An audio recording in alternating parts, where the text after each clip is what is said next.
Welcome to the FOXPRO Podcast, brought to you by FOXPRO Game Calls. Welcome back to the FOXPRO Podcast. As always, I'm your host, Jon Collins. I'm actually up here in Lewistown, Pennsylvania, and we've got FOXPRO General Manager, Mr. Mike Dillon, joining us. What's going on, Mike? Not much, John. How are you doing? Doing good. Thanks for having me up this week. Well, I appreciate you coming up. Like, this is a different environment than what you're used to with doing your podcast. You're usually in Kentucky doing them, and you're up in PA. We're actually doing a video podcast, so hey, thank you for making the trip up. This Pennsylvania FOXPRO office is a lot nicer than the Kentucky office. Well, Jace just added the fur here yesterday. He added, I said, we're missing something here. We had this backdrop, and I'm like, doesn't really feel like it's Predator. Yeah. We need to add some. It looks good. Some Predator stuff to it. And this is a monster bobcat. Did you kill this bobcat? I killed that in Texas. That was a Texas bobcat that I killed probably 15 years ago. And that bobcat, just by general appearance, is just as big or bigger than that coyote that's hanging right there. Yeah, he was a big bobcat. Impressive. He was a big bobcat. It was definitely one to get a nice dead mount on like that. Yeah, it was very nice. And you just got back from a hunting trip. You went to Oklahoma, hunted with FOXPRO Pro staffer Jeremy Nickel. I did. And we're going back down to Oklahoma next week. Usually I don't go to the same state twice in a year like that unless it's for business. You know, you're going to Texas or somewhere for business, but no, this is actually for hunting, so yeah. Yep, and we're actually going to leave the cameras behind on this next trip. Mike and myself are both going. I think we're going to spend a night shooting some pigs, then we're going to try to call some coyotes and other predators. Yeah. I'm looking forward to that because it's been a long time since I've not went with a camera. That's exactly what I was just going to say. Like, for so long, every time we do something, it's with cameras. I mean, back to the FOXPRO Fur Takers days. Back to we came out with the DVD series when we first started a couple years after FOXPRO was started. We had the DVD, so every time I'm predator hunting or hunting in general, you're filming it. Yeah. So this is going to be kind of a nice break from the cameras, not having the cameras around. You obviously are doing a lot of self-filming, which I don't know if anybody out there has tried it. It's really a challenge to do. It's a challenge to pack all that junk in and just to execute. So, it'd be going to be a fun trip. I'm looking forward to it, too. I think it will be a fun trip. I'm looking forward to the hogs. I haven't killed a hog in probably 10 years. It's been a long time for me as well. And the last place I killed one was actually down in Texas, South Texas. But, again, talking about being up here at the office, there's a lot of things changed up here. You got some pretty cool stuff going on up front. I don't know if you want to talk about that just yet, but this place is transforming a little bit. Well, you know, we never really had a nice retail space here. Like, customers would walk in. You know, back in the day, it was walking into our house. They'd walk into the garage. They'd walk downstairs. They'd take an order, and, you know, we'd build them a unit right there in the basement. Then we went to a little bit bigger facility and still had no showroom. We moved into this big facility, had no showroom. You know, people would walk in, they'd walk into the lobby. We'd have a couple things out there, but, you know, customers never really got a good shopping experience when we came to FOXPRO because, you know, obviously the majority of our stuff is done either through dealers or online, you know. Right. And it was time that we actually give our customers a better experience when they walk in that door. You know, they walk in the door, they're going to walk around, they're going to see some of the new units, they're going to see hand calls, they're going to see everything that FOXPRO offers is going to be there in the store. You know, we've got, like you said, the apparel. You would be amazed how many people locally walk around FOXPRO hats, FOXPRO sweatshirts, FOXPRO t-shirts. They're not hunters. They just really appreciate FOXPRO as a company. So even for our local people, it was important for me to put that out there so customers could walk in or local people could walk out with a nice hat or a t-shirt or something like that. I'm not want to jab on anybody, but this is one of the things that sets FOXPRO apart. If you want to come visit us, come to Lewistown, Pennsylvania. We're easy to find. You can come here and check out the showroom there. You can purchase stuff here. If you get lucky, we might even give you a tour. Just depends on what's going on that day. But just try to go visit another electronic game call maker and see if you can have that type of experience. You might have a passport. I don't know if they let you in. But well, and that's, you know, there's so many people out there that don't really understand what we do here. They do everything. You know, here, we do everything here. Engineering, we do complete assembly. When I say complete assembly, it's not just getting these boards in from China and just snapping it together in a piece of plastic and shipping it out the door. Right. Everything is done right here, you know, to where we just invested. We just had to put in a new surface mount machine.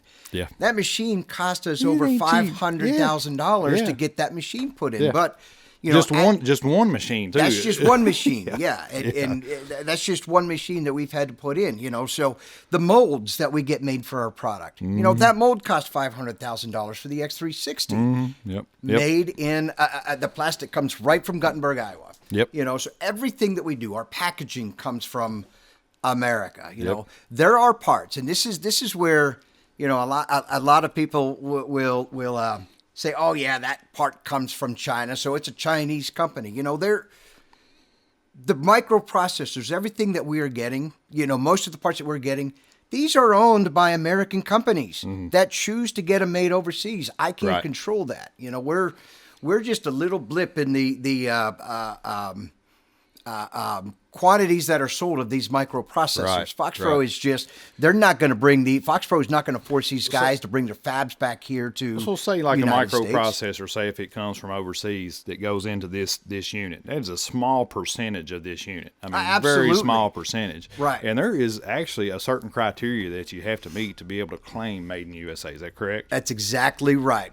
There's a percentage of the overall cost of the unit that has to be American made. And every time we've gone through this, we can easily say that our products are made in the USA. They're not assembled in the USA. Some people are making some false claims out there. They're saying made in the USA. They're not. They are truly assembled because they're not doing the engineering work. They're not doing the PC work. They're getting printed circuit boards in, and they snap it in a plastic housing, and they're trying to say made in the USA. They can maybe get away with saying assembled in the USA.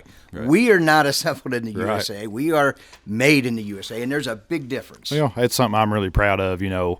And I've mentioned this many times before, but, you know, the product development is done right here. The engineers are right here in-house. Everything is right here.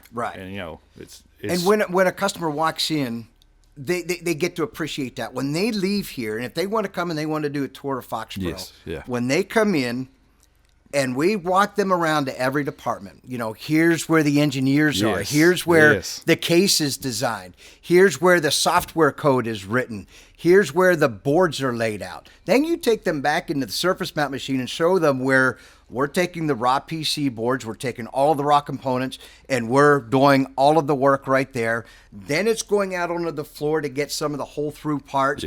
There's a person sitting at a desk that's doing all of this work for them, and they can follow it the whole way through back to shipping. You know, they walk out with a whole different appreciation and understand that, yes, it is truly made here in the USA, but you've got to experience it. You was talking about, you know, we're talking about engineers. We just walked out of one of the engineers' office talking about some really cool projects that's coming in the future that you guys are going to be I'm pumped for it. I'm really excited. We can't talk about that right now. But. No, and I'm excited about that too. You know, that's one thing that FOXPRO has always been known for is innovation. You know, we have always brought innovative products to the marketplace. You know, not just in our features, not just in the sound quality, but it's innovation. It's staying ahead of what everybody else is doing. You know, and that has always been something that we take great pride in doing that and being able to bring out some of these cool features. It's not just made in the USA is a feature, but it's more than just that. It's top quality products. It's standing behind those products with good customer service. You know, we've been doing this now for probably 30 years, right? And you see companies out there that claimed, hey, this guy's got better, the best customer service, right? It may be a third-party guy. It may be a guy that just works for them that's sending them parts. That's all they can do. They can send them a replacement part. But there's nobody in the USA for those companies that can take that part, fix it, and actually get it back to the customer. So if the unit's in warranty, that's one thing. What happens when that unit goes out of warranty? And still have it serviced.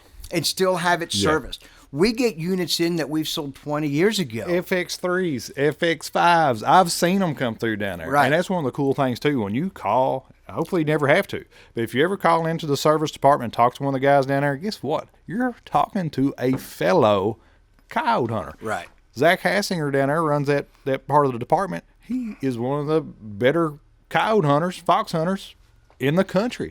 I mean, that's who you're talking to. You're not just talking to some... right, some non-hunter somewhere. And these other companies out there, you take a look at the competition. How often do you see the general managers for those companies or the owners for those companies getting involved in anything to do with the day-to-day operations? Well, I guarantee you're the only owner who is an actual coyote hunter. Well, not just coyote hunter. We're some of our competition, and I'm not going to sit here yet and name names. No. They are owned by China. I know. Chinese people. They are owned by China. People are actually Yes. buying and supporting units from Chinese owners. Yep. And it just amazes me because I look at the predator community. These guys are supposed to be like some of the most conservative, patriotic Yeah, guys out there. I've right? seen, and I know some of these guys. We ain't gonna get too far into this, but there are some of these guys that I know. I really like them. I would consider them a friend. I'd call them right now and talk to them and have a great conversation with them. And I know they're very patriotic, but they might be doing something, trying to pump up something that's owned by China product, right? It's like crazy. it blows my mind at times that we even have to have these conversations. And look, FOXPRO is going to survive all of these guys, right? Yeah. Like if you go back to when we started 30 years ago, so many companies have come and gone. Mm-hmm. They all had the same agenda. They were going to take FOXPRO down. You go back to 30 years ago, there's Loudmouth Call, right? Then it went to Wildlife Technologies, to where WT, Wildlife Technology, you had their cult following saying that, these are the best sounding units out there. These are 24-bit. Well, we easily proved them wrong. They were not 24-bit units. Right. They were 16-bit units. He put 24-bit sounds in, but it was going through a 16-bit DAC. The output was 16-bit. Yeah. The output was not 24-bit. There's been so many of these companies along the way that have made so many false claims, and we find ourselves constantly having to educate consumers as to the reality. We had one company years ago. They would say that their unit would went to 126 decibels. 126 decibels. That's very loud. But here's the problem with it. The true way to measure volume is not by sticking a decimeter right at the speaker, right? You're going to get a reading and it's going to be much higher. It's playing games. We've never played those games. The true way to get volume is to do it in an anechoic chamber, 1 meter away from the source of a sound, and now you're going to get a true reading. Right. So we've had to combat so many false claims out there because, first off, we're not going to play those games. We don't get in the weeds to try to oversell our product for what it is. We do things the right way. We've always taken pride in doing everything like that the right way, being truthful with our customers. Other companies, they'll take their sounds and they'll drive them into gross distortion. Right. And this is something that has always driven me crazy too. You turn that unit on, and they'll set a FOXPRO beside it. And they're like, look how much louder that thing is. That thing sounds so much louder. Or they'll be like, turn it down, it's too loud. Right. It's not too loud. It's distortion.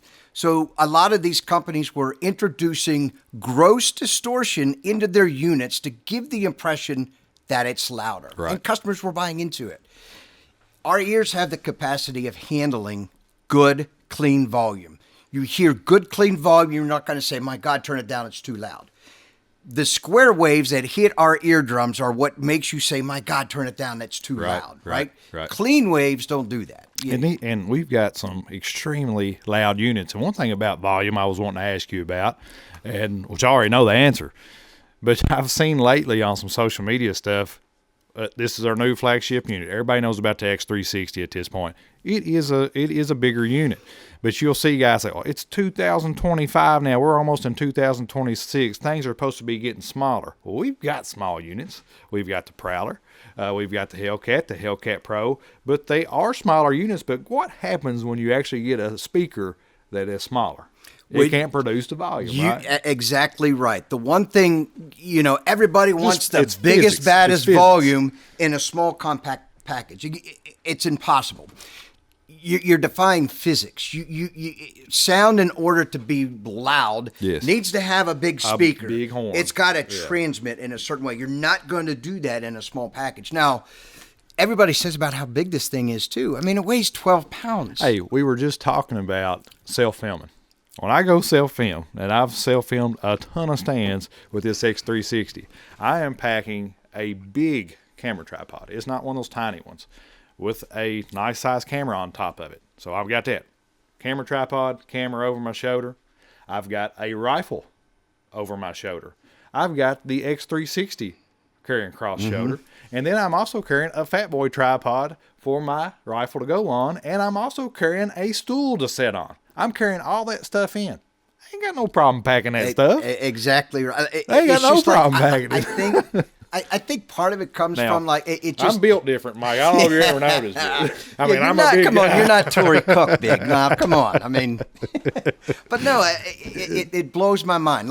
And this thing was never intended to be that compact unit, like you said. No, it's not. No, we didn't come into it and say, hey, we're going to make this thing tiny. Right. You can't, I mean, to get everything, the thing's got 7 speakers. It's got 3 mid-range speakers. It's got 3 advanced tweeters. We put a really nice tweeter in it, 3 of them. And then it's got a full-range sub-style speaker. Bass on the bottom. There's tons of stuff in this. Brings that sound to life, that bass, unlike anything else that has ever been out there. It brings some of those bass sounds to life, and it just makes a huge difference. Again, this unit was never intended to be that compact unit that you're going to stick in your backpack. Exactly. This was intended for the guy that wants the absolute best sounding unit that he can get, and it's unmatched as far as sound quality. It's totally unmatched. Yeah. And we've got. Listen, guys, if you want something smaller, we got it. We've got a Prowler that you can literally, in this hoodie, you can put it in this hoodie pocket. You can put it in your jacket pocket. Same thing with the Hellcat and the Hellcat Pro. Then, of course, we've got the legendary X24. It has killed absolutely tons of coyotes and will continue to kill tons of coyotes. But if you want more than just what it produces, if you want more features, tons more features. I mean, not even comparable on features. And that's what we're fixing to get into, by the way. We've got units like this and the X48, which we are fixing to drop. Everybody thinks we're not working on it. We're working like crazy on it. There's engineers in there working on it right now. Absolutely, yeah. So. And that's one thing I go back and I struggle with, because I know that we've had a lot of delays, like specifically in the X360, and these were not the engineer's fault. Like these were issues that were nobody's fault. And a lot of stuff has maybe to I come announced together. it too early. I question this all the time. Did I announce it too early? But I know from history, I've been doing this a long time.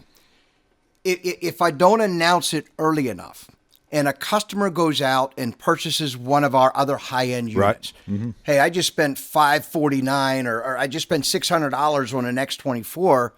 Why didn't you tell me you were coming out with this unit? Right. Yeah. I always try to do right to the customer first, and to me, and again, we took a lot of heat. We took a lot of heat on that X360 because some of the issues that we got into it, down to the remote modules. We had to redo the remote modules. And that cost us time. Afterwards, that cost us time. But how would I handle it differently again? Am I going to put myself and inform the customer and let them be able to make a more educated decision when they're buying their next e-call? Yeah.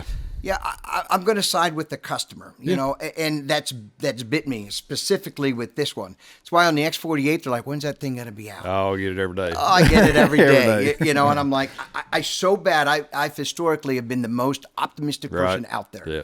Extremely optimistic on everything. And I've got to wane that back a little bit, but I'm also, got to do, you struggle with making sure that your customers know everything that's going on. that you're working on this product and it's released when you say it's going to be released. And that's another thing too. With like the X48, trust me, we want it out more than you want it out. Absolutely. Me. I don't like getting those phone calls. I don't like, to where, you're constantly talking with the engineers about, hey, where are we at with this code? Well, this code's doing this. Or you're working through issues with them. I'd much rather be out there talking to people about the features of the X48 and not when it's going to be out, because I'm fully involved with every single step along the way when those things come out. You know, so I'm deep into them. But it's coming. We're actually going to be testing some stuff on that unit hopefully this week. So just bear with us. We'll have it out for you long. It'll be out before you know it. Yes. But speaking of like the X48 and X360 and a couple of our other units are pretty feature rich. You spoke on innovation earlier. You've done, you're the leader with that in FOXPRO. So let's talk about some of the features that some people a lot of people know the features. They've heard us mention them and stuff, but let's actually tell them what they are and how they can use them and why they should use them to help them actually call in more coyotes, fox, bobcats, and all that type of stuff. And the X360 is the most feature-rich unit that we've ever produced. Nobody's ever come close to producing a unit that has the features that this does. And one of my favorite features of all time that come out years ago, I think with the Fusion, maybe you'll have to correct me if I'm wrong. It might have been the FX. Anyway, you'll get into that. You'll know a lot better than me, but I've always loved Fox Fusion. And there's so many things you can do with Fox Fusion with mixing sounds. Tell us what Fox Fusion is and how long you've had that out for years. Fox Fusion has been out for a long time, and you're correct. The first unit that had that was the Fusion because that was where the name came from. It gave you the ability to play two sounds at once. And when we did that, when we did our Fox Fusion, there was a unit out there that would play two sounds at once, right? And everybody's like, well, they weren't the first. Here's the difference with our Fusion versus everybody else's at the time. When you have a unit that can't be programmed, you're dealing with one file type. Yep. Their units were single file type, couldn't add sounds to it. It was one file type, that's it. To mix sounds on those, very easy to do. Very easy to do. But when we did our Fusion back in the day, the challenge for us was we're giving people the ability to play MP3 files, to play FXP files, to play WAV files, to play different file types. Yep. And the challenge at the time, nobody had done it. And I'm not talking about nobody in the Predator industry. Nobody was mixing file types in any kind of audio.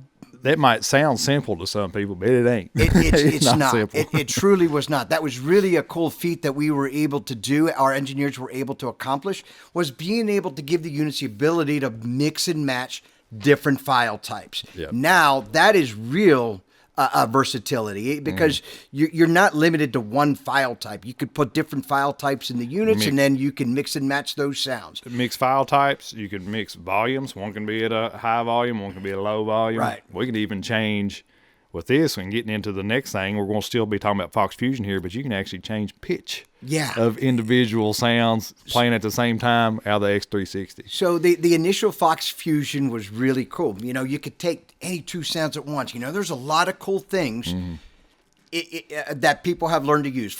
There are people out there that do not like features. They think features are dumb. They're never going to use this. But you know what happens until they use it. Yeah, and there could be a time they could have called in another coyote or three if they had one of those features. Right. Imagine sitting there and playing a coyote howl or having a coyote pup distress over top of a rabbit, to where you're able to create scenarios back in the day with Fox Fusion that nobody else could do. Right. You can completely, add two sounds and do some really cool things with Fox Fusion. But now with this unit, we've really made it that much better. The problem historically on some of the old units with Fox Fusion was how you interact with the remote control. How do you follow the volumes and things like that? Switching back on, So when it was important for me when we came out with this unit that we update that screen. We've got to make that interface better for our customer.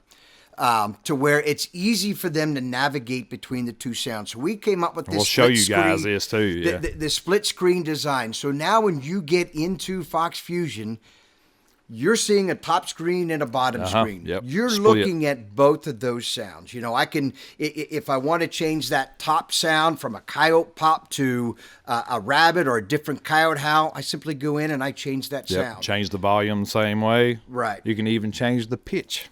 That is one other cool thing that we have added. Now we've given these people the ability to go in and change the pitch, not only of both of those sounds. If they're just playing a single sound, they can go and they can change the pitch of that sound to make it extremely different and unique, to give it something that they haven't heard before. Now, I've got to say, I know we're sitting here talking about sounds. We're talking about Fox Fusion. I've got to add this because this is something that's always people are of the mindset out there that when you play a sound, and a coyote hears that sound, that coyote is now educated to that specific sound. Playing a rabbit distress.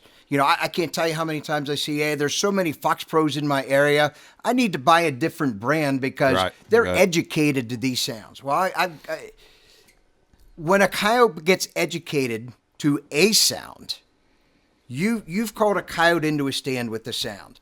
He came in, he saw something wasn't right. It doesn't matter what sound you play to that coyote. That is an educated coyote. He's wiser now. Yeah, for sure. Period. For sure. Not educated to that sound. That coyote is wise to every single sound out there that you're going to play at him. He's going to approach sounds a little bit different. Yes. I tell you one thing, speaking about these features, Mike, it's like Fox Fusion. And I've always said this, when you're making a coyote sound, you're laying out these sequences, the reason why we play more than just one sound on any given coyote stand is it's all about triggers. You just never know what's going to trigger a coyote. You could go through your entire sound sequence that you like to run. It could be 5, 6, 7 sounds. And there could be a coyote, fox, bobcat, or whatever, it's laying out there that's been listening to it the whole time, and they never come. You never hit that trigger. Well, you might mix two sounds that causes that trigger, like playing a fawn distress in the summer, and then mixing in like a coyote food fight, such as like a MFK table scraps. What's it? Just listen to that scenario. Right. There's a fawn being killed, and 2 coyotes or 3 coyotes, however many is in that fighting over. That could be the trigger that could call that coyote in. That coyote might not have came to just fawn distress. It might have not came to just table scraps, but when you mix them, they could come in. There's so many things that you can mix. You can mix pup distresses with raccoon fights. You can mix pup distresses with any kind of prey distress sound. You mentioned howls and rabbit sounds. There's so many different things that you can mix, and you never know. One of those mixtures could be the trigger that calls in that coyote. Well, and one of the favorite sounds that I've liked to use historically in the past is mixing coyote barks with some of these prey distress sounds, because you're triggering 2 different coyote responses right there. You're triggering their stomach and you're triggering their territorial instinct. So you've got a coyote in another coyote's territory. He's sitting there barking, and then you got that rabbit distress playing over top of it. It's like, there's something going on coyote, there I need to check he's out. Eating my rabbit. I'm going to get really ticked off and come in and check him out.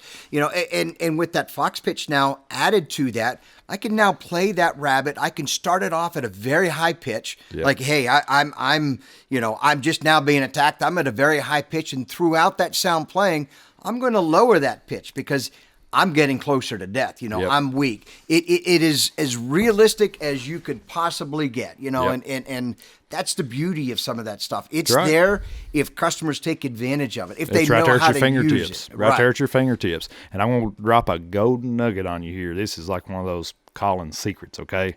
This is for like this time of year, like towards any time through the coyote family bust up. Everybody knows social sounds can be really good. Everybody knows that pup fights and adult fights can be really good this time of year. Or this is one of these secret things I do. I don't usually show this on my videos, Mike, when I record them. But I'm going to drop it right here. The only time you can get this information is listen to this podcast.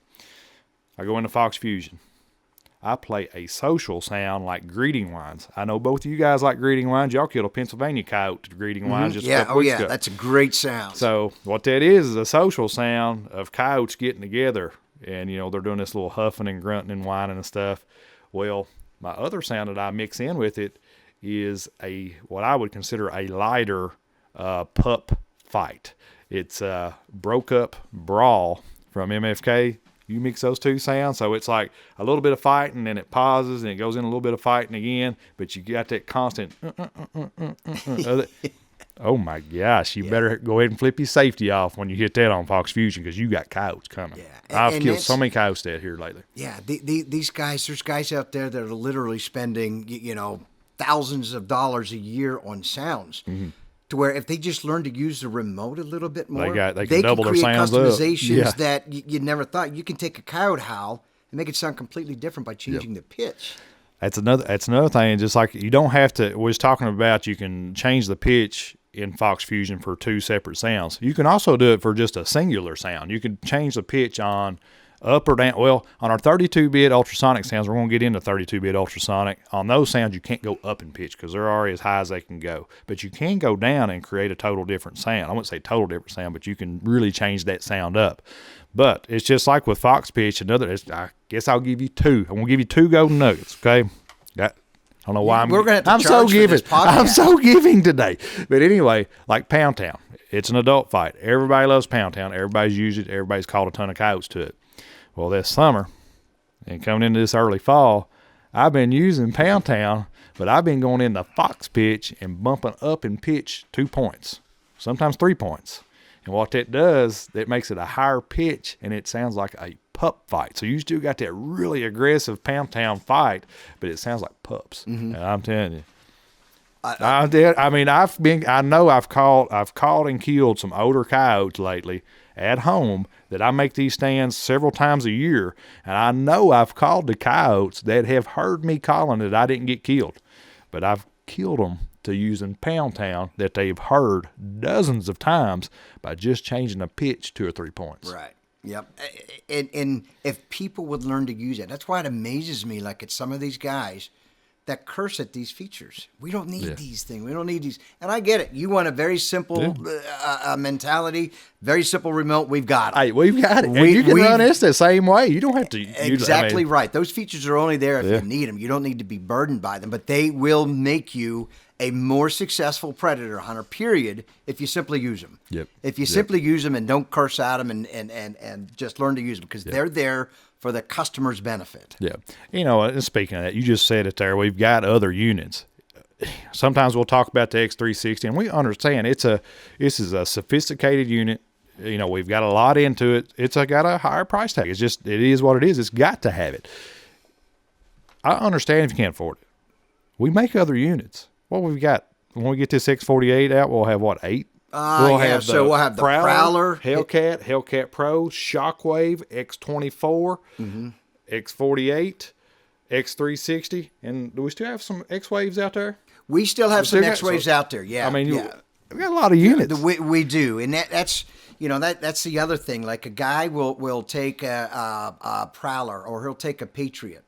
And he'll put it up against another competitor's unit, maybe a big speaker unit. Yeah, buy one of their flagship units. That thing sounds so much better. Of course. You've got to compare apples to apples. Exactly. You've got to take, if you're going to compare one of their big speaker units, take one of my big speaker units. We've had, look at the Krakatoas that we've had in the past. The big speakers. Which was an awesome 24-volt unit. It was a pretty big unit, but people wanted smaller. They wanted something smaller. That's where the CS24, the X24, those units came out then.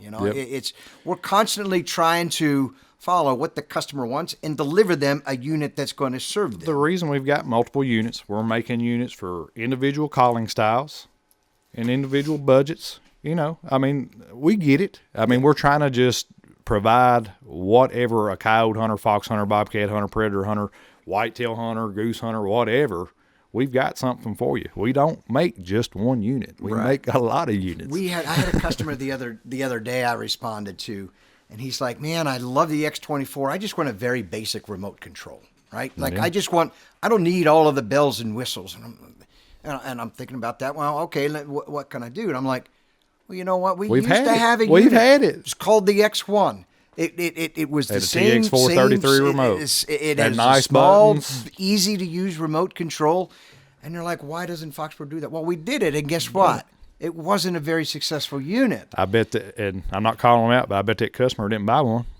I don't think they did buy one. No, we've had them available. And look, I'm the first guy that, anytime I see these guys that want something, I'm going to do whatever I can to deliver what they want. You know, it's something I'm very passionate about. You won't find another passionate person in the Predator community like we have here. Like it's all we do. You know, this is not just another thing that we're adding to our portfolio of calls. I mean, every company out there has taken the FOXPROs. Look at all the Shockwave lookalikes right now. Oh, my gosh. They've taken that Shockwave, and they don't even care anymore. And we come out with that, what, in 2011 or 12 or something like that? It's been a long time since that Shockwave was out. Just think about how ahead of its time the Shockwave was. Right. And it's still a viable unit, still a great unit. I've actually took it out earlier this year, Shockwave, and killed coyotes with it. I still love the unit. Right. Still great unit. That Shockwave, that actually had a feature that was called Fox Motion. Yep. One of the first units back in the time that had that ability to move sound from speaker to speaker. The Fox Motion was a really cool feature. People that used it loved that feature, because it wasn't a static sound from a single source. It was moving from speaker to speaker, to really to add more to the illusion of real moving prey. What a real prey in distress is going to sound like. That's and that kind of brought on the idea for advanced 360 sound, correct? Right. And this X360. You want to tell us what advanced 360 sound is in comparison to Fox Motion? Yeah. So advanced 360, what that is that moves that sound around completely randomly from speaker to speaker, so it may start with this back speaker, and then it's going to go to this speaker, and then that speaker, or it may go from here to here or here to here. It is completely random the way that it happens. We had a design for a unit many years ago. I still remember the design. It was a unit that would just sit and spin like this. It just sit and go back and forth like this. Well, the problem with that is that's very That is not realistic. You're moving sound, but it's not the way a prey distress is really going to sound out the field. And I want these sounds that are portrayed. We've got the best quality sound out there. What can we do to make it even more realistic? And that Advanced 360 did just that. It is taking that sound. If you'd imagine a rabbit in distress in the field, he's not sitting here facing forward to a microphone and just squealing in one direction. No, he's moving, His head is all over the place, moving in every single direction. And do the same thing for pups, pup distresses, fights, add some movement into fights. Any prey distress. It got so many different uses, and you can also change the speed of that too. Is there 5 different speeds? There's 5 different settings, so that allows the customer to choose how fast do I want that sound to move. Do I want it to be a gradual change and slowly go from speaker to speaker? Or do I want to be fast and chaotic? Right. You've got the settings, and they're very easy to change in the TX2000. I'm usually middle of the road on it. I'm usually like at 3. Yeah, like at 3. That's about where I like it. But there's times if I wanted to go chaos, I'll go up to 5. I want that thing to move around very fast. And you can definitely tell the difference. Each point you from 1 through 5. There's a big, there's differences in it. And I think it's a really cool feature. And like with Fox Motion, that was in the Shockwave, the X-Wave. Did the Fusion have it? The Fusion, no. Well, the Fusion would only do it if you would add an external speaker to it. Speakers in, yep. Yeah. So if you add, because the Fusion had the horn speaker and the cone speaker on the back, right? And if you wanted to do the Fox Motion, you had to plug in an external speaker. All right. So, Shockwave still in our lineup today. It's got Fox Motion. It's still a very viable feature. It was very innovative when it first came out, right? And and still is today, really. And these are the features that we're doing now, like with that Advanced 360. That's just to me, on up. That just makes it better. We know that we're going to be copied. I promise you right now, there's a competitor out there making a 3-speaker unit, and they're going to try to take off FOXPRO again because we're just used to it. But you know what, John? One thing we're always doing is we're always innovating. We're always working on new things, and it's going to be hard for them to match the features in this. One big feature, you mentioned sound quality and stuff, and we kind of mentioned it earlier on. Let's talk about the 32-bit and the ultrasonic sounds. So this unit is now a 32-bit unit. Everybody knows, like the X24 and the CES24, these were all 24-bit units. We've improved the quality of the sound now to 32-bit. Now, you and me, never going to hear the difference in those sounds. We're never going to hear the difference between 24-bit and 32-bit. Right. 24 bits a really good, clean sound. That's Right. really good quality sound. 32-bit is just better than that. I'm never going to hear it. Can coyotes hear it? That's right. That's up for debate. But what's not up for debate is that we've got the best sound quality out there. Period. Right. 32-bit, you're just not going to get any better. Right. Yep. So we've got the sound quality. We were the first company to actually introduce ultrasonic sound to a call. So back in the days of the Prairie Blaster, and that's like it's like what, 2009 or it's early 2000s? Yeah, it was in the early 2000s that we brought that Prairie Blaster out. 20 years ago. Yeah, 20 years ago. We brought out and we introduced ultrasonic sound to the calls. And back then, now we were limited. We didn't allow it to go all the way up to the 48 kilohertz, right? We would limit it down to about 24 kilohertz, but still ultrasonic sound. It's ultrasonic sound. Ultrasonic, what you're saying is nothing new to FOXPRO. Companies out there that want to claim the first ultrasonic sound, we've got an issue with that. We were the first to have ultrasonic sound in our units dating years ago. And here's the reality with ultrasonic sound. Part of the reasons that we didn't pursue it much more back then, ultrasonic sound has its limitations. Right. Back in the day, we didn't have the lithium batteries that we have available to us now. And in order for us to go up to the 48 kilohertz to really unleash the ultrasonic sound, it took a lot of battery. Yeah. So our conundrum back then was, if we open it up to the full ultrasonic, we're going to have these customers that are going to get poor battery life. And the reality is that the ultrasonic does not add that much. Now, ultrasonic sound is it's going to be limited in range.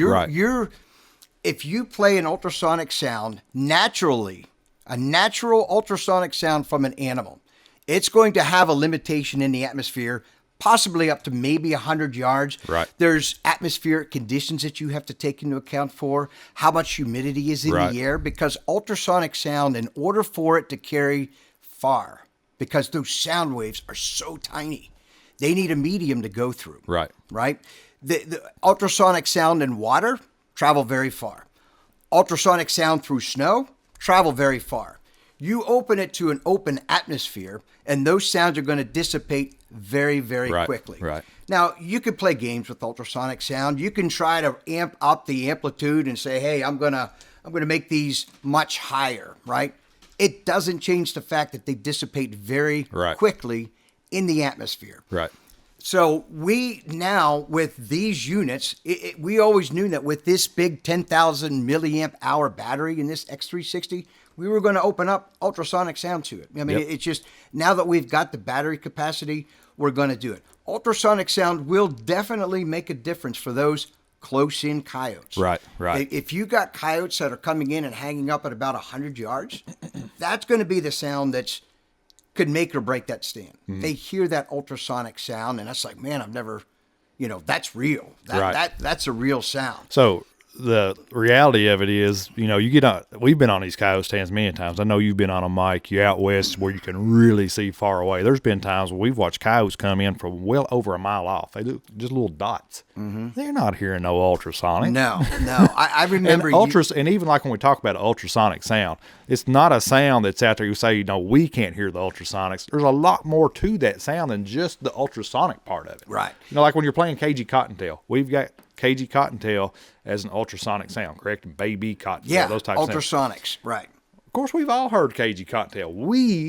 My ear, your ear, and your ear might not actually hear the ultrasonic part of it, but you're hearing all the rest of that cagey cottontail sound frequency. One thing I should add about the ultrasonic sound, guess where some of the FOXPRO engineers came from? Where'd they come from? GE Ultrasound. Oh, well, what about that? Guess what they did? They produced ultrasonic Ultrasonic equipment for GE. So we know a thing or two about That ultrasonic ultrasonics, sound and what its capabilities Yep. are. You know, I've heard arguments, people saying, well, what about a dog whistle? I can hear dog whistle out to 400 yards. But what they're failing to tell you is that dog whistle is a set tune that you're expending all of your lung energy into blowing that specific tune. Yep. It'll go out much farther. The ultrasonic sound and content that lives in animal sounds will never be produced with that kind of capacity of volume or air behind it. You know, it just won't. And that's where I said before, like, you can try to amplify that ultrasonic sound. It's still not going to travel that much farther. But the other thing is, if you amplify that ultrasonic sound, imagine if I would take a frequency that we can hear in a rabbit distress, and it's a middle, like a frequency that we can hear, and I decide I'm going to bump that way up. You're going to hear it, and that's going to be completely unnatural. Yeah. That is an unnatural sound. That does not sound like a rabbit. It's same thing happens if you try to amplify ultrasonic. It's going to do the same thing. So I'm a big advocate of ultrasonic sound for those stands that are going to be used to call those coyotes in from 100 yards.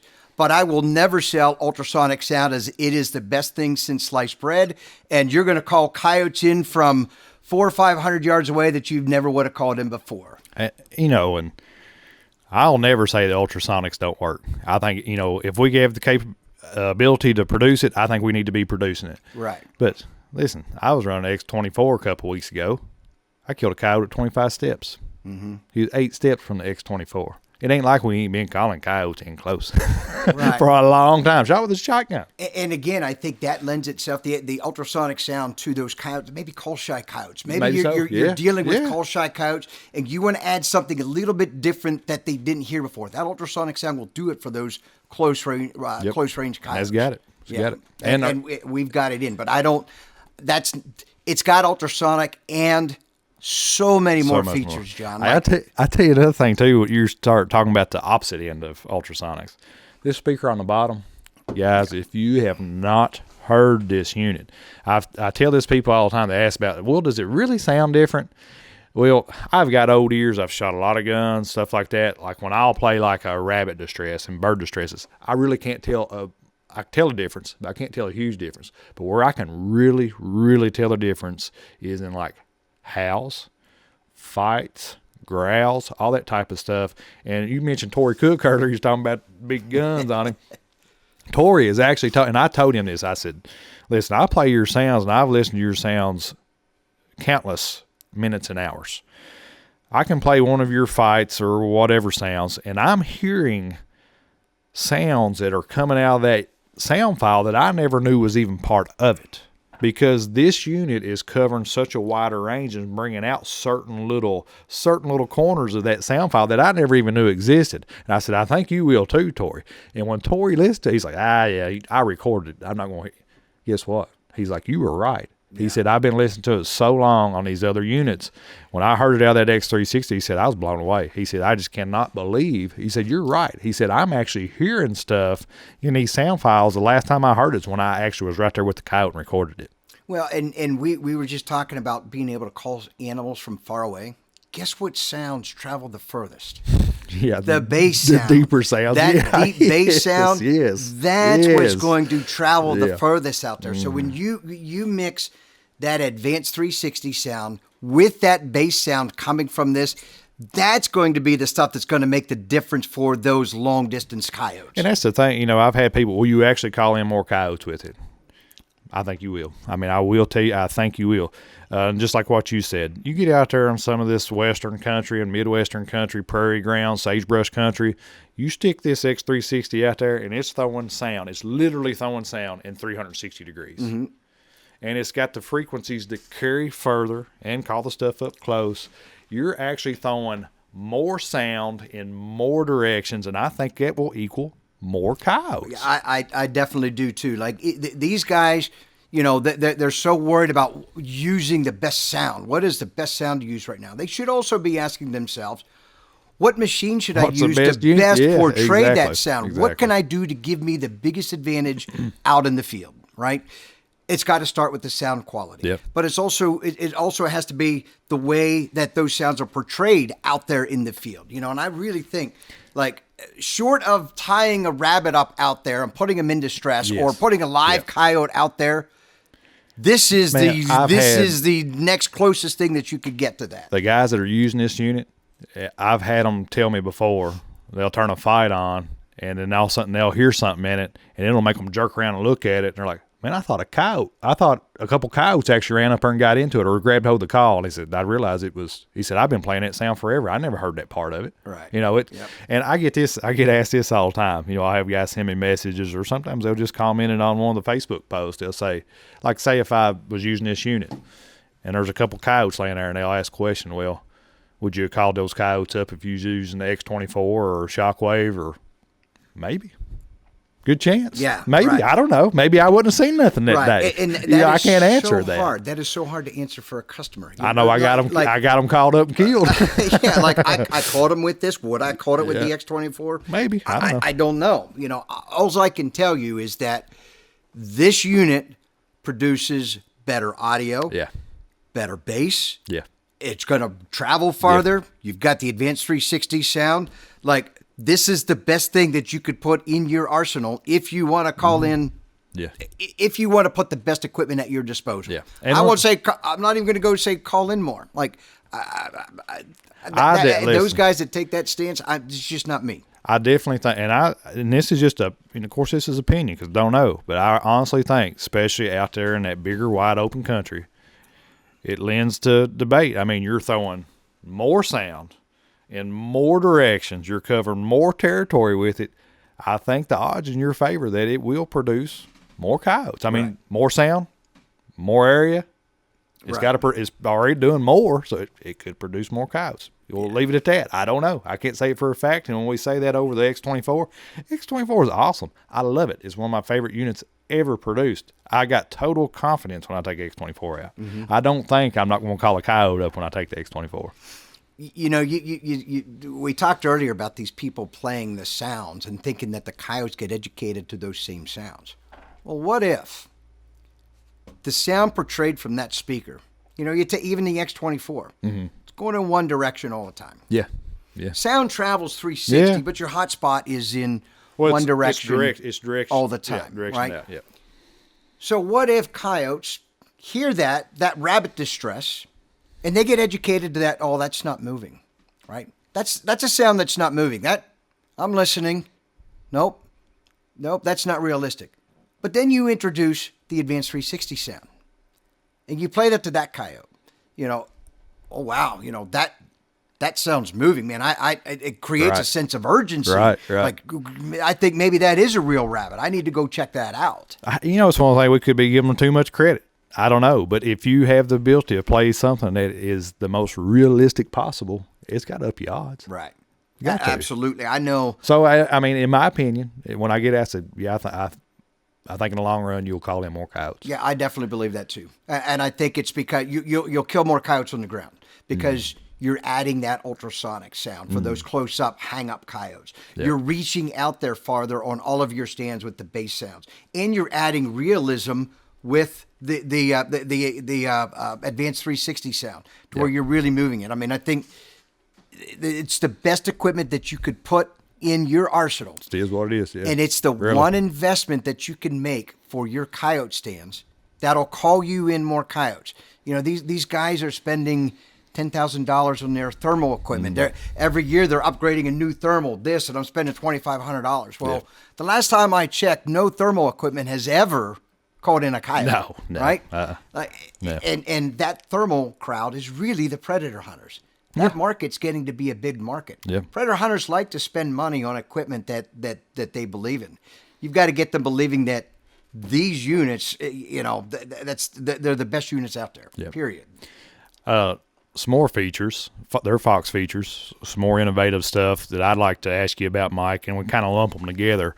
What about FoxCast and Fox Pilot? Fox Pilot is new for this unit, but you've had FoxCast out for years on other units. Tell us about that. So FoxCast would give a customer the ability to build a file and then play that file without interacting with this remote control.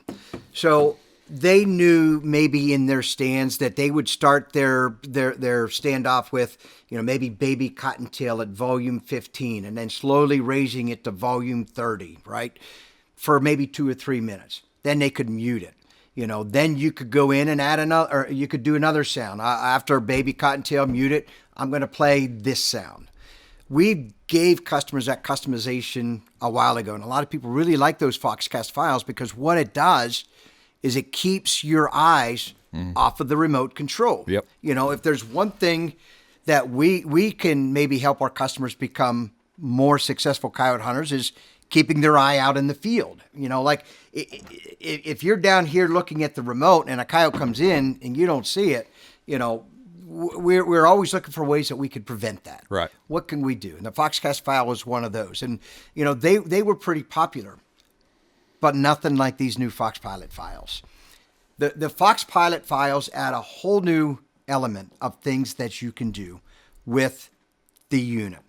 So now not only can you program the unit to play those sounds, to, when to start, when to stop, what volume to control, but now you can go in, build those files that will start that rabbit off at low pitch, raise it up to a high pitch, back down to a low pitch.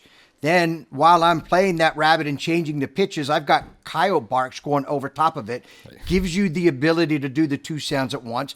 3 minutes into the stand, I can turn on Decoy 1 to speed 3. Yeah. And then add Decoy 2 2 minutes later to speed 5. Even customize the lights. You can program those lights on those decoys to go on and off. Yep. So these new Fox Pilot files, are really meant to put the unit into autopilot. Like you hit this button, everything else is going to be controlled for you. And we've even included in the unit these pro hunts. Yes. Which are basically Fox Pilot files. Yeah. Fox Pilot files. Some of the best hunters in the world have chosen these files to put in these units. Yep. And now you're completely hands-free. You can have like a spring coyote sequence. This is what I'm doing. You can put 4 of them in there. These are my spring coyote sequences. I'm going to my stand. Boom. I'm hitting one button. Yep. Let it play. And it's doing its thing. And You're just not like that, interacting with that remote. It's just like that. With Fox Pilot and a pro hunts, you can hit on one of those Fox Pilot, one of those pro hunt files that the 4-time world champ, you can have Al Morris calling for you. Right. That a sound sequence that he uses at a certain time of year that he's won world championships with. You can have, you want to try to go kill a bobcat, you got a bobcat located and you're you're like, man, I just don't know exactly what to play and how to produce the sound, to have my sequence going. We've had Corey Groff, myself, a few other guys, some of the best bobcat callers there are, have made sequences that go right into this, and you'll be having them call for you on that bobcat stand. Now, I know there's a lot of people who wants to just call it themselves, and you've got that option. Well, and so those Fox Pilot files, the guys that are, what I call the seasoned predator hunters, they're very stuck in the sounds that they like to use. They may look at me like, I'm not going to use those. I'm going to build my own. Yeah. We give them the ability to go in and build your own Fox Pilot files. Try to build some of those ones that for seasonal, seasonal changes. But more importantly, these Fox Pilot files are going to help these newcomers to the sport. Yeah. The guys that don't know, they're always asking, what volume should I play it at? What sound should I play? Well, you can tell them the best sounds out there, but that only gives them part of that recipe. There's more to create that pie than just that sound. Yep. It's at what volume level. It's how much mute are you adding to it. It's what other sounds are you playing on that sound. What are you doing with the decoys? Right. Are you adding 2 sounds at once? These Fox Pilot files gives you the full recipe. Changing pitch and individual sounds. I mean, all that stuff's incorporated in those pro hunts. That's exactly right. And we might have some more coming in the future too. I would like to release more seasonal Fox Pilot hunts for those people that, they just want to they want to hit the button and they want to be done. And we've got some of those in the works. And I really think you give those to some of these inexperienced hunters or people that are always asking questions. Hey, we've done the work for you. Here you go. Here's a Fox Pilot file. It's not just selling you the sound. It's everything that unit needs to do with that sound, right? Right. And I think it's a huge advantage, and I think they'll become very popular over the next couple of years. Another thing that you mentioned earlier in these Fox Pilot files and pro hunts, we was talking about decoys coming on and off.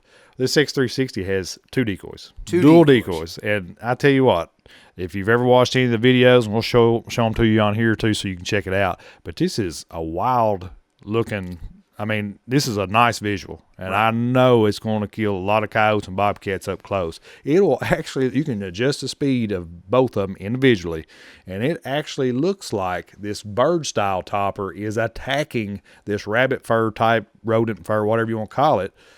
It's wild looking. Right. Because that thing will actually dive down and hit that as that's spinning. It's pretty, and that was the pretty whole enticing intent of the dual decoy. Everybody's got one spinning decoy. Yeah, and we do too. We've had that stuff for years. We've got that stuff for years. It's amazing to me, again, even how people have taken the birds that we have done and copied them, Yeah.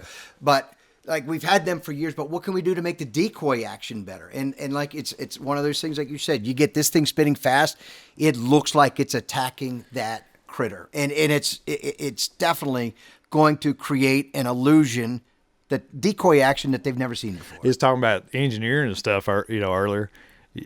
Man, it took us, we spent how many different versions of wires and links of wires and toppers to get the motion and the activity that we wanted. I ain't like we just said, well, we'll use this wire and that wire. We'll just buy them and we'll. Right. Or, you know what I mean? It was something that was tested. That took a lot of testing as well. That took a lot of testing. We've actually added some more versatility even to our bird toppers. Now we've made them two-sided. That's right. And you want a different look. All you got to do is you go and you flip it over. We've got multiple color bird options. You got combo packs. Combo packs of those available. So, this unit not only gives you the better audio quality, but we wanted to improve the decoy action from it as well. Because everybody's got the same little spinning decoy. We wanted something different. We wanted to be different and innovative with our decoys. And we'll always be working on that as well. I'll tell you something else that's innovative, and we've had this for a long time. When we come out the X-Wave and the X2S, they were Bluetooth units. And you could connect your phone to them. If you had sounds on your phone that you wanted to play through your unit, you could do that. You could play music. But they really wasn't voiced right for music. They didn't have the right. This unit right here is more than just an electronic game call. I've listened to hours upon hours. I love music. So we'll go out to the campfire. I'll take the X360 out there. It has a music mode. It has two music modes. Has two different music modes. That equalizes out the speaker, so it takes the voice away from, our coyote type vocals and prey distresses, all that, and is actually equalized for music. Connect your phone right to it, play whatever you want, and it's pretty awesome. It sounds really good.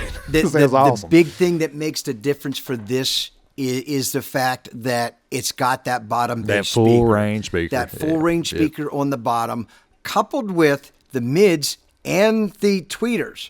Really bring music to life. For you guys out there that have an X360, I encourage you. Try it. Hook it up. Try it. You'll Play be impressed. a song through it. I think you are going to be very impressed with how it plays music. So it's not just intended to be a game call. This is now high-end Bluetooth speaker. It's really cool, and you've got to listen to it. Man, I've seen these questions come up. They'll say, well, I don't really want to buy this or that. I've got a Bluetooth speaker that plays music that I bought. Can I go call coyotes with it? Yeah, you might get away with it, call some stuff up, but guess what? It's not voiced and equalized like it needs to be to call animals. It's just equalized for music. We've got selections on this and speakers that are actually designed to voice different things and three different options there. You got two different music modes and a game call mode. Right. Yeah. And I encourage. So this is all in one. Right. The others are not all in one. They just got, that music style. This has got, this is voiced and got this, we picked these speakers for a reason. The reason this style mid-range speaker and this style tweeter's there, they're there for a reason. Same thing with the full range speaker on the bottom. Right. There's a reason for those. It's not just like, well, let's just try that. Let's just throw that in there and it'll work. A lot went into this. There's a lot that went into this, and you mentioned Bluetooth earlier. We've seen ventured with that Bluetooth market, like with a Bluetooth call. Why don't you just make a speaker that's a Bluetooth speaker to work for a call? The problem with Bluetooth only is that you're really limited in range. Yes. You can put in the best modules, the best high power modules in these units, right? Yep. But your limiting factor will always be your phone. Yep. The phone, they're only using low power Bluetooth modules. That's all they need. That's all they're intended to do. Yep. So if you think that you're ever going to take a high quality Bluetooth speaker and put it out in the field and control it, you may get 30 yards, If you're lucky. We know from history though that our customers want much more range. They need a much higher remote control range. And that's, something else I should add. With these new units, one of the hiccups on getting this out was the new remote control modules. Those modules produce us much better range than what we've given before. Yep. But it's also added things that customers are really going to appreciate that they're going to see. Remote control modules or remote controls out there. You go to the FCC, you have to get them FCC certified. They have to be able to accept interference, right? We've always abided by what the FCC allows us to do with the power output that we could put on these transmitters.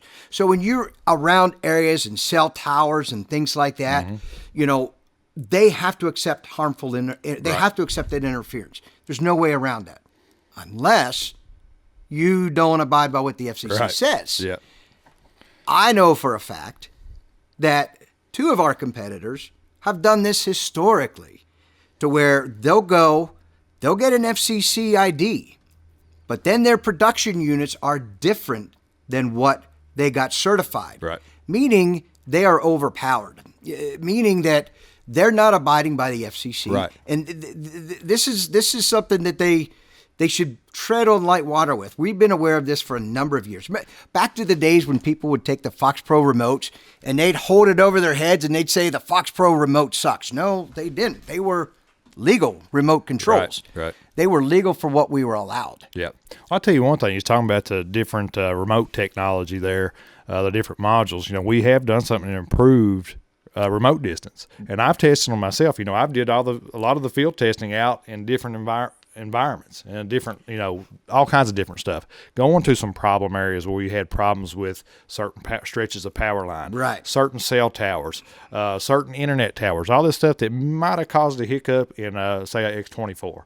We took the same unit, took them out there side by side. This unit was still perform.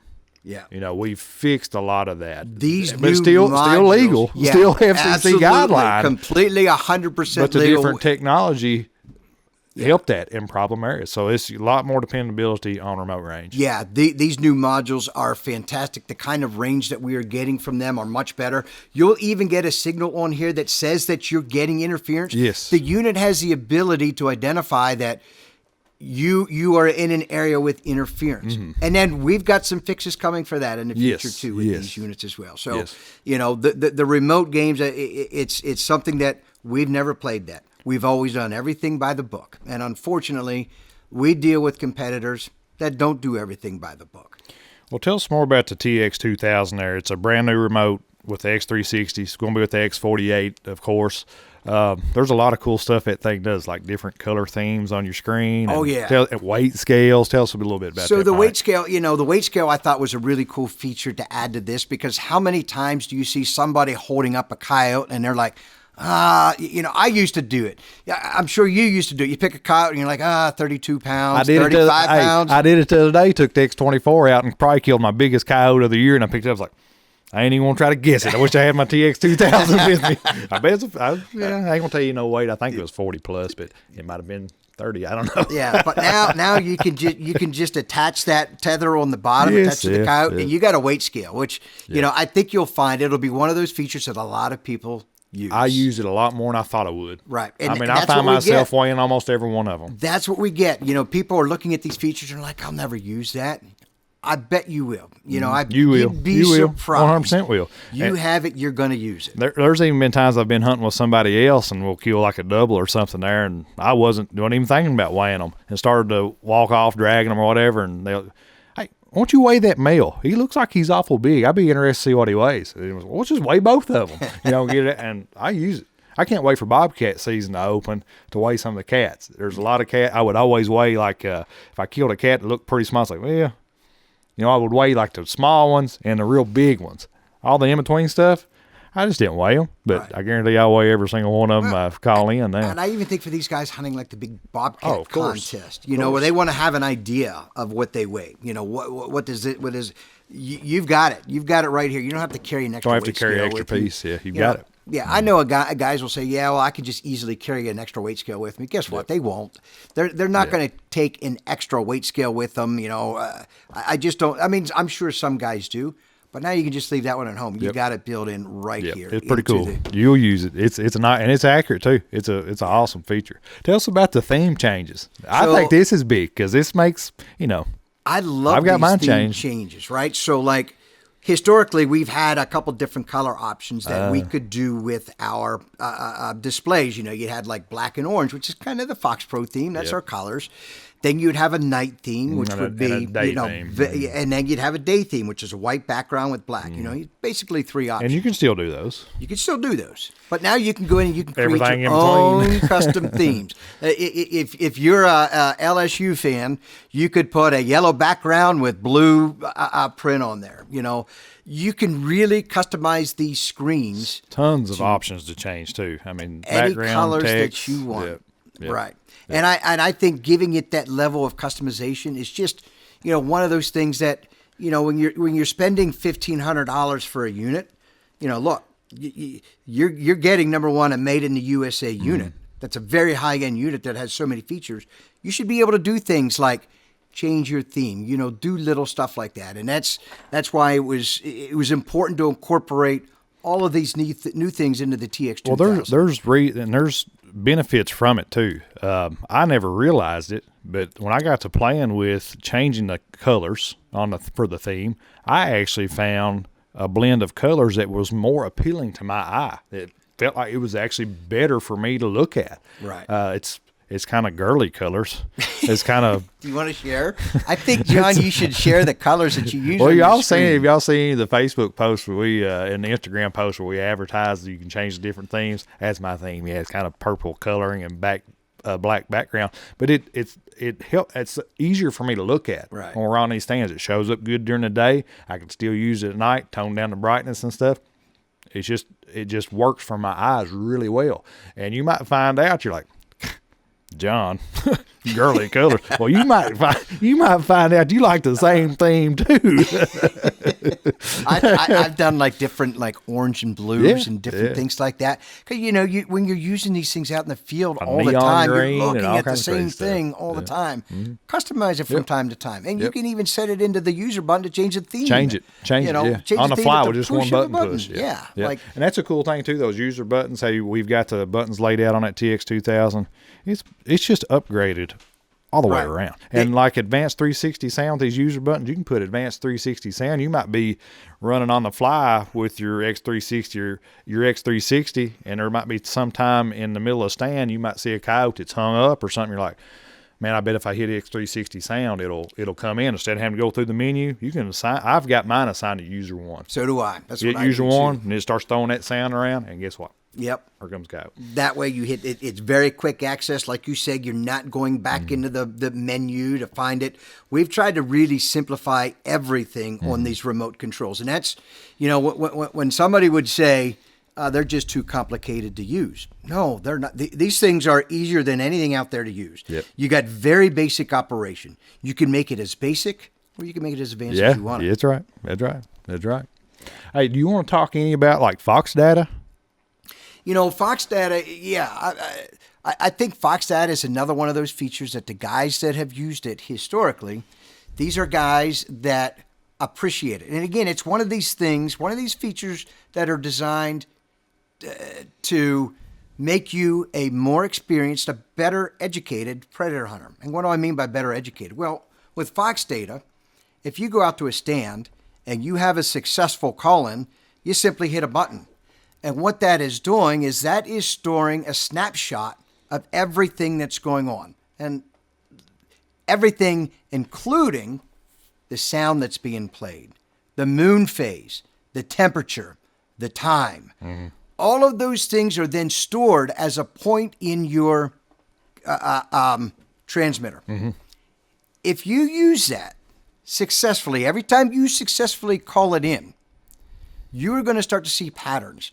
You're going to see barometric pressure trends, because barometric pressure is one that's recorded. We get people ask about this type of stuff all the time. Temperatures and barometric pressures and just moon phases and all this stuff.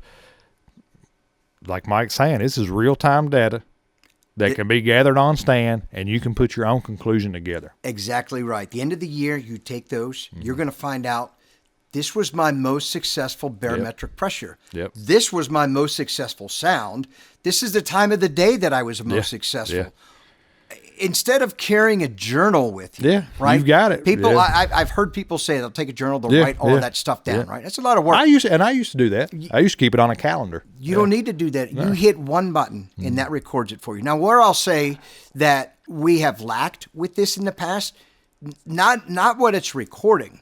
It's giving the users the easier ability to decipher that information. Yeah. So I'm happy to announce that we're working on that. There will soon be an easy way for these customers to download that information and get it really easily organized for them. You never know. It'll be some cool stuff to look back on, and you never know. You might expel a myth that you swore by. You might be saying, well, I never call coyotes up on a full moon. Full moon's always my worst time to go.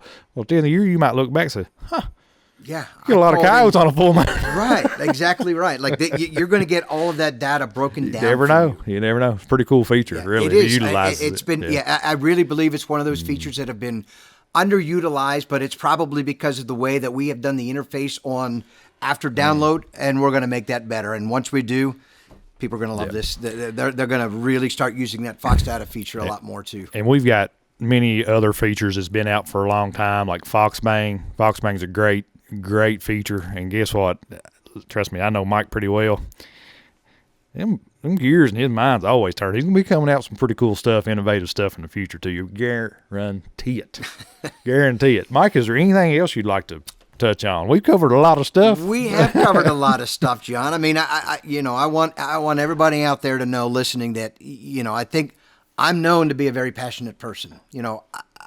This is what I wake up for every day. I wake up every morning and I come in and I'm working on Predator stuff. Mm. I don't do anything else. Like this is it. This has been my life for the past 30 years. And, I promise our customers that I'm going to do whatever I can do to make everybody out there a satisfied customer, make sure that I'm putting out not only the highest quality products with the best features, but I'm going to back them up with legendary customer service, not just sending you a free replacement transmitter. I'm going to take care of you for many years to come. So that's my promise to our customers. It's awesome stuff. And me, for one, I appreciate the passion. You've done so much for the predator hunting community. I know you're going to continue to do so much more. Is there anything you'd like to leave us with before we jump off here? I know Jace is over there pacing around. I think he's getting hungry or something. I don't know. I've got nothing more to add. You're right. We did cover a lot. John, I just want to thank you too. From everybody out there that may not have a voice to you, I appreciate everything that you do on behalf of FOXPRO. Your passion also shines through. You're legitimately one of the best human beings I have ever met, and I'm not just saying that because we're sitting here. It means a lot. I truly mean that, John. Like you mean the world to us. You mean the world to FOXPRO, and I thank you for everything that you're doing to keep us successful. Thank you so much, and we appreciate all you guys out there listening. We hope you enjoyed this episode, and we hope you join us again right here on the FOXPRO Podcast.